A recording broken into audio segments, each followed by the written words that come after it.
Assalamualaikum warahmatullahi wabarakatuh. Hello everyone, welcome back to my channel. The first, let me introduce myself. My name is Resa Tifeni Azahra, name 1902120. I'm from International Class Study Program, Teacher Education for Early Childhood Education, Faculty of Science Education, Padang State University.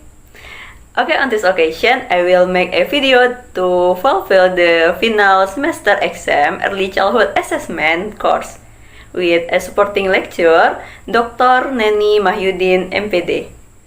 Baiklah, langsung saja pada pembahasannya, yaitu tentang langkah-langkah menyusun laporan penilaian perkembangan anak. Yang pertama yaitu pengertian laporan penilaian. Pelaporan penilaian adalah kegiatan untuk menjelaskan ketercapaian aspek-aspek pertumbuhan dan perkembangan yang telah dimiliki anak dalam waktu tertentu. Laporan penilaian merupakan sarana komunikasi antara sekolah, guru, siswa, dan orang tua tentang ketercapaian perkembangan belajar anak dalam waktu tertentu. Hal ini merupakan bagian terpenting dari kerjasama guru dengan orang tua dalam membantu perkembangan anak. Oleh karena itu, laporan harus disusun sedemikian rupa dengan cermat, teliti, dan jelas agar mudah dipahami oleh pembaca, khususnya untuk orang tua. Adapun aspek-aspek yang perlu ada dalam buku laporan diantaranya adalah yang pertama ada identitas anak, terdiri dari nama, tempat tanggal lahir, jenis kelamin, agama, alamat, nama orang tua, alamat orang tua, pekerjaan orang tua, dan lain-lain.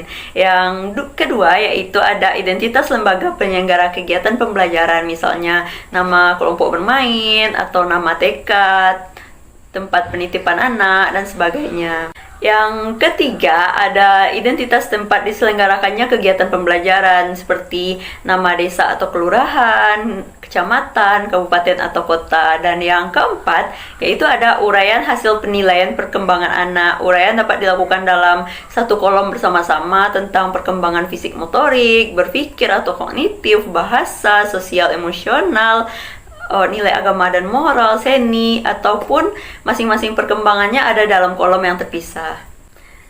Yang selanjutnya yaitu yang kedua ada langkah-langkah penyusunan laporan penilaian. Berdasarkan hasil rangkuman pertumbuhan dan perkembangan anak didik setiap penggalan waktu tertentu, penilaian dilaporkan dalam bentuk uraian atau deskripsi singkat dari masing-masing aspek perkembangan.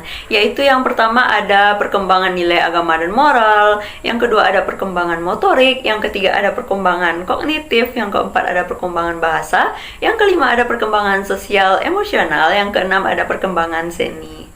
Hasil penilaian guru tentang perkembangan anak selama satu semester, maka pola pelaporan yang dituangkan ke dalam buku laporan perkembangan anak usia dini yaitu mengikuti kriteria sebagai berikut. Yang A, laporan berisi kekuatan dan rekomendasi. Kekuatan diambil dari kolom BSH dan BSB pada rekapitulasi penilaian bulanan yang terakhir. Yang B, yaitu rekomendasi berisi saran yang dapat dilakukan orang tua terhadap anak pada saat pengasuhan yang diambil dari kolom BB atau belum berkembang dan MB atau mulai berkembang pada rekap penilaian bulanan yang terakhir dan yang sebelumnya. Selanjutnya yaitu yang C, uraian perkembangan secara umum. Uraian perkembangan kemampuan anak yang masuk dalam klasifikasi berkembang sangat baik atau BSB dan berkembang sesuai harapan atau BSH dan klasifikasi belum berkembang pada semua aspek perkembangan.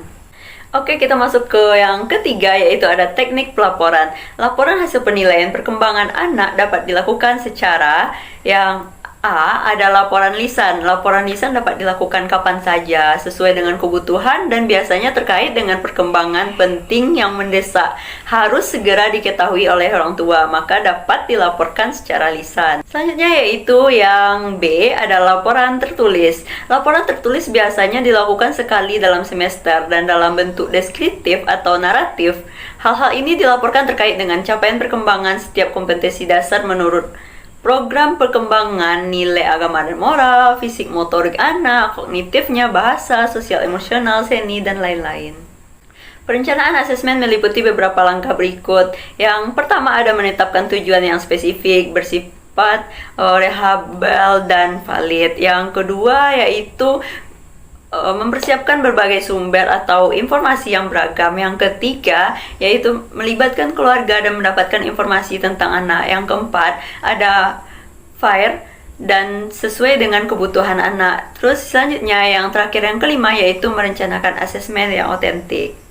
Ada 4 proses dalam asesmen yaitu sebagai berikut. Yang pertama menentukan kebutuhan anak dan menentukan tujuan dari asesmen tersebut. Yang kedua mengumpulkan data kualitatif dan kuantitatif dengan metode yang tepat. Yang ketiga yaitu memproses informasi yang bermanfaat untuk melakukan penelitian. Yang keempat yaitu membuat keputusan atau judgement profesional. Next yaitu ada proses asesmen dapat dilakukan dengan memperhatikan beberapa hal berikut. Yang pertama dilakukan secara individual dengan membandingkan perkembangan anak saat ini dengan perkembangan sebelumnya. Yang kedua yaitu mempertimbangkan adanya perbedaan dalam perkembangan pengalaman dan budaya anak. Yang ketiga, bukan dilakukan dalam situasi tes, melainkan alamiah. Yang keempat, kemajuan tentang anak dilaporkan dalam konteks individual sehubungan melain performansinya dalam tahap usianya dan bukan merupakan sistem ranking.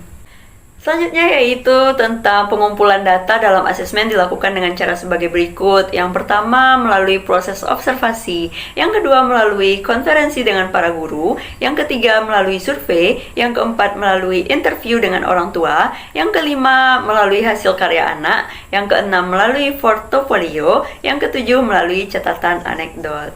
Observasi adalah proses sistematis dalam pengumpulan data atau informasi tentang anak dan lingkungannya. Observasi harus bersifat objektif, merupakan deskriptif fakta tentang perilaku anak, bukan interpretasi tentang anak. Biasanya observasi terdiri dari beberapa item.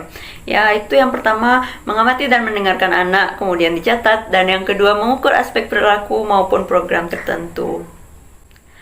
Baiklah, sekian dulu pembahasan kita kali ini. Maaf jika ada kesalahan. Saya, Resatifeni Azahra, pamit undur diri. Wabillahi taufiq wal hidayah. Wassalamualaikum warahmatullahi wabarakatuh. See you next time.